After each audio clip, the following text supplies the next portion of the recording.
Wow guys, immediately today we have some awesome news coming from the front lines, not just from this direction which is very close to Pokrovsk, but there are also some of the other points where Ukraine goes on successful counteroffensive. And it is happening massively around the front lines, so this operation was planned before. I think new commander, Drapati, who is in charge of the Horditsa direction, he now takes the lead and he is very competent. So with the most recent counterattack, Ukrainians liberated Uspanivka village. Yes, it's in Pokrovsk direction.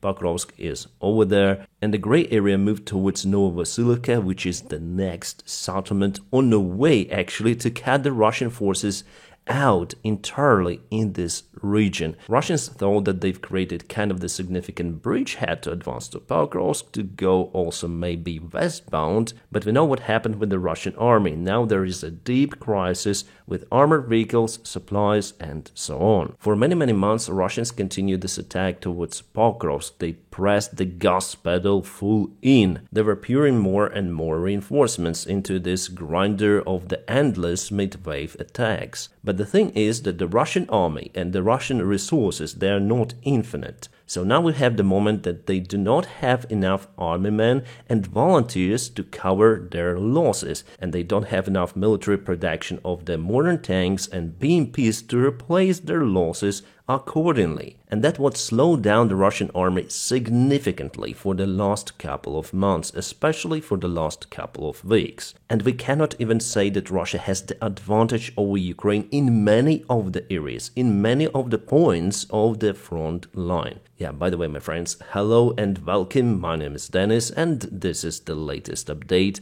from Ukraine. Let's go. Now let's also go to this area near Pokrovsk because we have the recent update of this situation, where it's been confirmed that the armed forces of Ukraine entered Shevchenko town with 2 of the assault vectors, expanding the gray area. Yes, for now, for Ukraine, it is difficult to create the bridgehead there because still there is the Russian resistance, but mostly Russians are unable to send their supplies, and all of that is happening because of the Ukrainian FPV drones and also surveillance drones. And we're gonna speak about it a little later. I just want to say that Ukraine also goes in attack towards Peshana, almost fully liberating this village. While at the same time you see that the Russians are trying to regain the positions in Peshana, and around 4 days ago, yes, I guess it was 4 days ago, then they started their counterattack.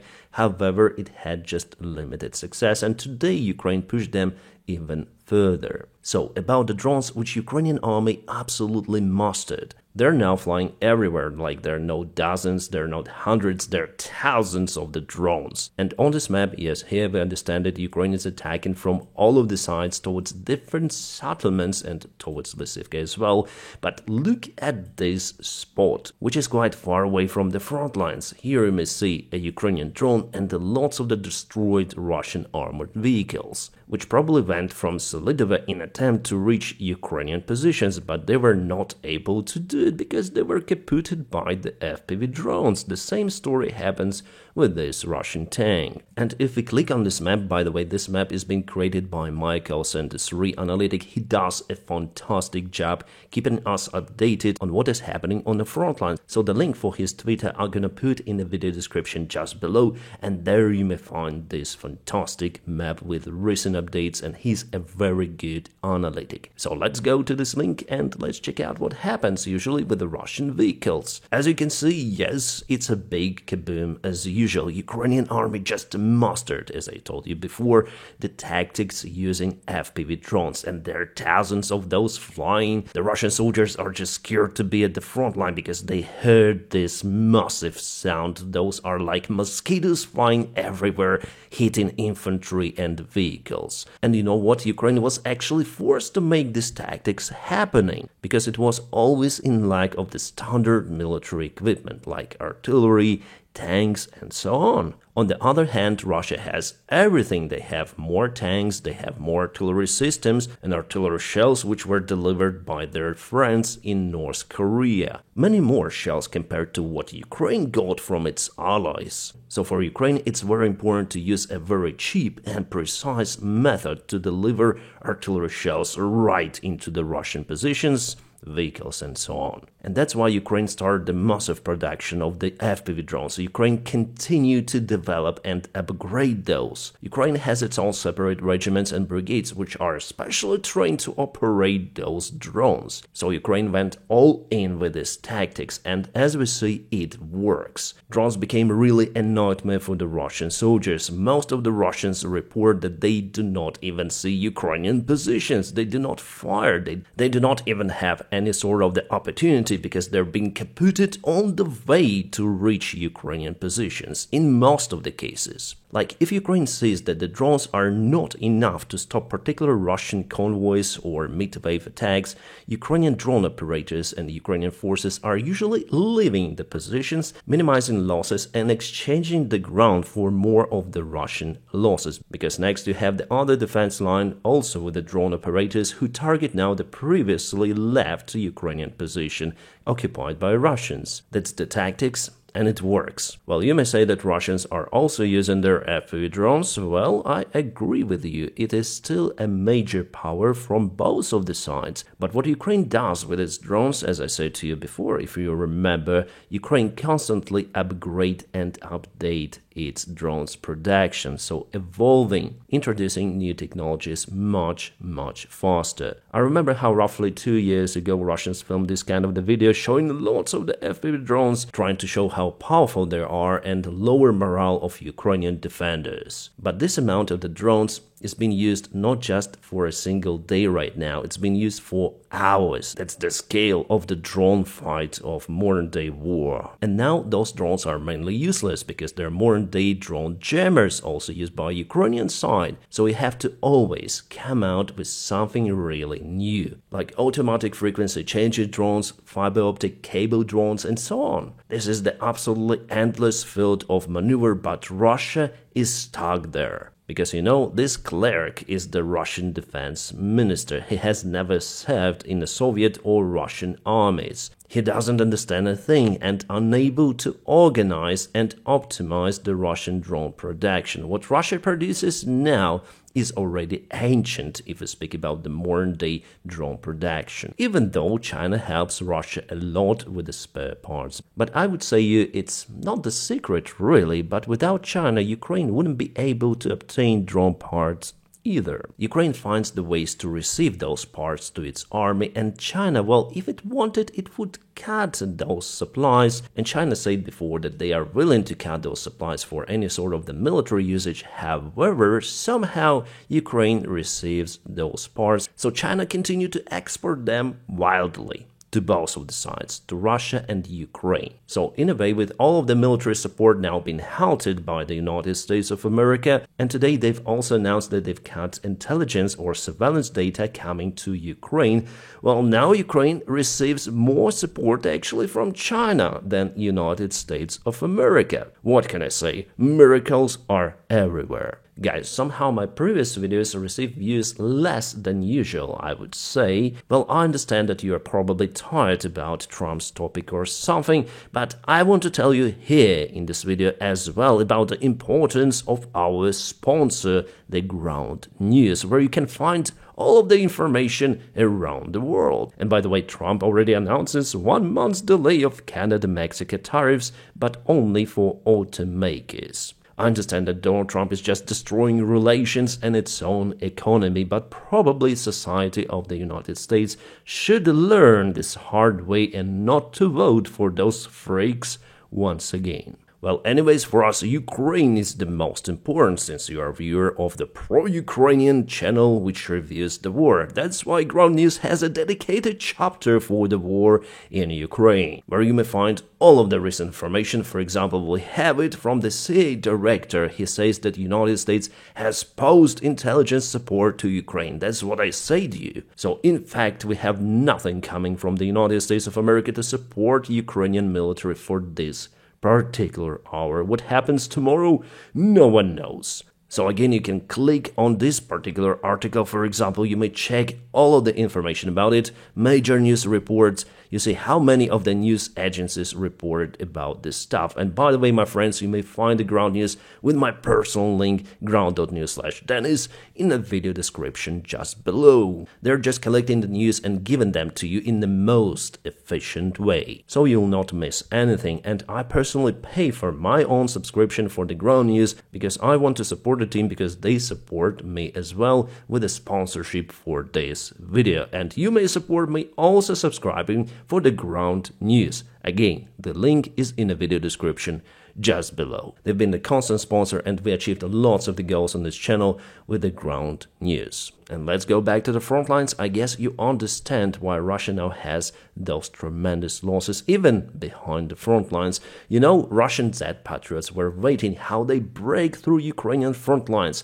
Now, tomorrow, we already did it. But no, the front line for Ukraine is kind of robust if Ukraine continue to use these tactics. Yeah, Russians may take more territories, but it will cost them a lot. And now probably they're in a moment that they have to announce a new massive mobilization, because without it, they're not achieving their goals at all. Moreover, they start to lose the ground, which is crazy for the Russian military command. How is it happening? You know, we took this village, we took that village, but Ukraine now retakes and liberates that in Pokrov's direction, which is the most important for the Russian army. Even before winter, Russians announced that they're up to take Pokrovsk, but where is it? It's here, under Ukrainian control. And the same goes for Toretsk. On 7th of February 2025, Russian command already announced that they've liberated this entire town, but somehow Ukraine entered even the central parts of the settlement, retaking streets, houses and blocks, so Russians were absolutely in shock about this new information. The Russian Z-Patriot channels are screaming again that there is something wrong with the military command of the Russian army. Well, definitely it's like that, because Russia is using the old-school tactics of artillery shelling and then advancing with the infantry and vehicles. Artillery advancing, but it doesn't work any longer because artillery is being kaboomed by FPV. Now FPV may fly for 20 kilometers away from the positions. And you know, the Russian artillery is not that long-range compared to the Western-made artillery systems, especially since Russians start to use North Korean artillery shells. They are very, very poor quality, even compared to the Russian-made. And about Toretsk, by the way, here we have one more information that Ukraine started a massive counterattack towards the southern part of the settlement, taking lots of the streets and expanding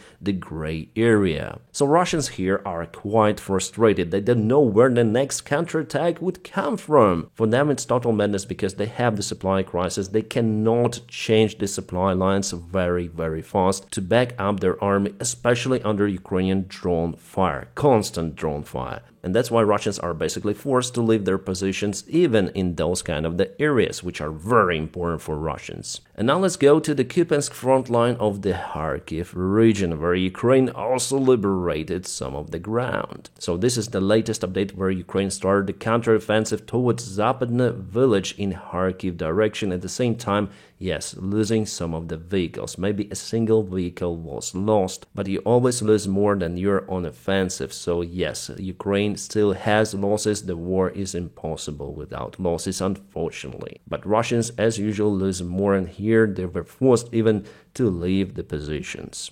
So before actually Russians took those positions crossing the river, so Ukraine was caught off guard here, honestly, but now tries to handle the situation, pushing Russians out and not letting them to create their bridgehead for the further attacks. Also guys, if you check out the recent update of the Deep State military map source, they confirm all of the advancements which I say to you, and you can see that there is no Russian advancement here. It's the first update for a very, very long time, and I don't see any sort of the Russian territorial gains. Would I call it a game changer?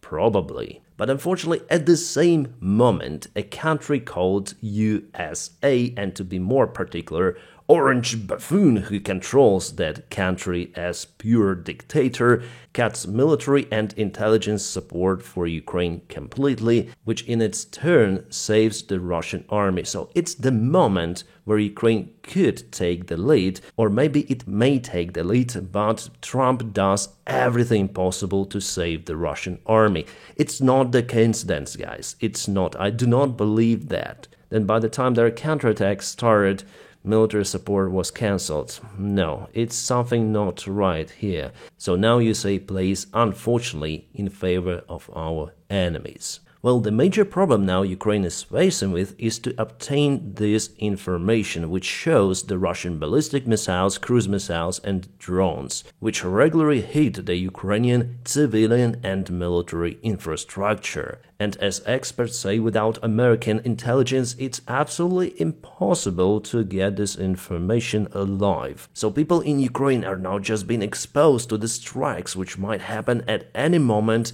anytime. The sirens only will alarm people when missile already crosses into Ukrainian airspace. So Ukraine has its own old Soviet raiders, but in many of the cases it would not provide Ukrainians with enough time to evacuate to the underground stations, basements, and other shelters. Especially for those who live near the Russian border or the border with occupied territories, for them it is way more critical. And you know, today Russia already hit with their ballistic missile a Ukrainian hotel in the city of Kryvyi Rih. The attack was totally unexpected, and Kryvyi Rih is not far away from the Kherson Oblast, which is partially occupied by Russia. Well, I cannot show you the picture after because of the restrictions of this platform, but this is the picture before. Kind of the nice hotel, a favorite place for foreigners to stay, especially journalists who are not that far away from the front lines, and it's been reported that at least one man